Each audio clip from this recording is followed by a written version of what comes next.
सूरज ढल रहा था। रेगिस्तान की रेत पर एक नूरानी सुकून बिखरा था। हजरत गौस पाक शांति से चल रहे थे। अचानक एक गरीब लड़का उनकी तरफ भागता हुआ आया। उसके हाथ में एक मरा हुआ चूजा था, आंखों में आंसू और दिल में उम्मीद। वो हाफते हुए बोला, गौसुल आजम, इसे बचा लीजिए, ये मेरा आखिरी सहारा है। गौस पाक उसके सामने झुके। उन्होंने चूजे पर अपना हाथ रखा और दुनिया जैसे कुछ पल के लिए थम गई। उनके हाथ से एक हल्की सी रूहानी रोशनी निकली जो चूजे पर फैलती चली गई। कुछ सेकंड बाद वो मरा हुआ चूजा अचानक हिलने लगा, फिर उठकर खड़ा हो गया, जैसे नई जिंदगी मिल गई हो। लड़का हैरान, खुश और रोते हुए उनके हाथ चूमने लगा।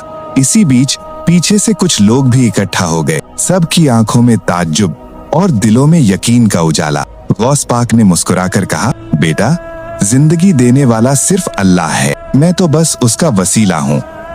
ये पल सबको सिखा गया कि अगर नीयत साफ हो, दिल में ईमान हो, तो अल्लाह अपनी रहमत से मुर्दा हालात में भी जान डाल देता है। अगर वीडियो अच्छी लगी हो तो इसे शेयर करें और चैनल को सब्सक्राइब जरूर करें।